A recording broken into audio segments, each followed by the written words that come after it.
अब हम लोग शुरू करते हैं कंपोनेंट ऑफ सॉफ्टवेयर सिस्टम। ठीक है, तो कंपोनेंट ऑफ सॉफ्टवेयर सिस्टम में हम लोग पढ़ेंगे। तो सबसे पहले हम लोग देखेंगे प्रोग्राम हुआ, ऑपरेटिंग सिस्टम हुआ, डॉक्यूमेंटेशन हुआ। ठीक है, तो इसमें हम लोग सबसे पहले देखते हैं कि प्रोग्राम के बारे में हम लोग पढ़ते हैं। तो देखिए, प्रोग्राम एक सबसेट होता है सॉफ्टवेयर का, और ये सॉफ्टवेयर तब बनता है जब इसके डॉक्यूमेंटेशन और ऑपरेटिंग प्रोसीजर जो भी हैं, जो भी मैनुअल्स हैं, वो क्या हो, प्रिपेयर्ड हो जाए अच्छे तरीके से, बेटर तरीके से।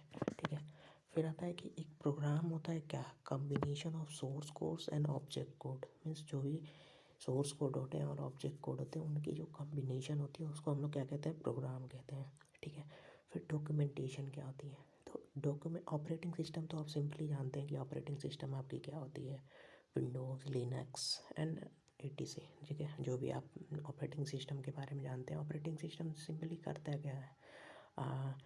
हम लोगों ने 4th सेमेस्टर में ऑपरेटिंग सिस्टम पढ़ा था, जो कि आपके सॉफ्टवेयर और हार्डवेयर को क्या करता है, इंटरलिंक करता है। ठीक है, फिर क्या करता है, डॉक्यूमेंटेशन क्या होता है। तो documentation consist of different types of manuals. Means जो भी मैनुअल्स होते हैं वो आपके जितने भी टाइप्स के मैनुअल्स हैं उसको कॉन्सिस्ट करता है। ठीक है, तो इसमें जितने भी टाइप्स हैं मैंने उसको 1 बाय 1 एक्सप्लेन कर रखा है, तो आप उसको देखते हैं। सबसे पहले आता है डॉक्यूमेंटेशन मैनुअल। तो इसमें क्या होता है, एनालिसिस होता है, specification, design, implementation and testing. ठीक है, किसी भी सॉफ्टवेयर का।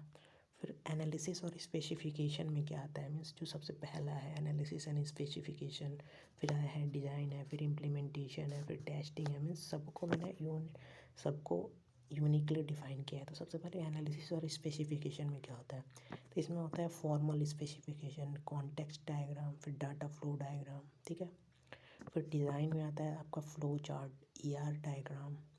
फिर इम्प्लीमेंटेशन में सोर्स कोड टेस्टिंग, फिर क्रॉस रेफरेंस टेस्टिंग, और टेस्टिंग में आता है test data and test result. ठीक है, तो ये आपके सिंपली क्या है, डॉक्यूमेंटेशन के मैनुअल्स हैं। ठीक है, फिर आते हैं हम लोग देखते हैं, तो operating procedure consist of instruction to setup and use the software system and instruction on how to react to the system failure.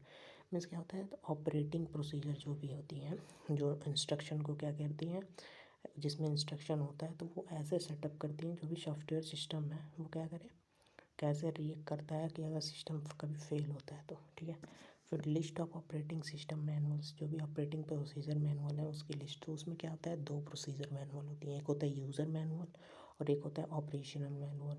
तो हम लोग सबसे पहले पढ़ते हैं यूज़र मैनुअल के बारे में। तो यूज़र मैनुअल में आपका आता है सिस्टम ओवरव्यू आ जाता है, फिर बिगिनर गाइड, ट्यूटोरियल्स, फिर रेफरेंस गाइड आ जाता है।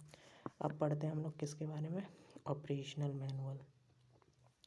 तो ऑपरेशनल मैनुअल में आपका इंस्टॉलेशन गाइड आता है, फिर सिस्टम एडमिन गाइड आता है। ठीक है, तो देखिए, software component should be design and implemented so that it can be used in several programs, various subroutines, libraries, and may be reused in a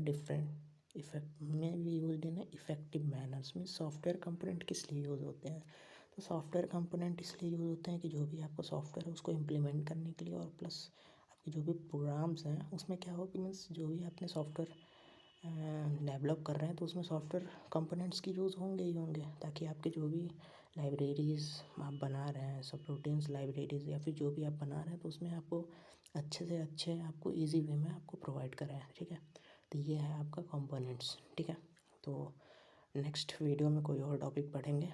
सो तब तक के लिए धन्यवाद।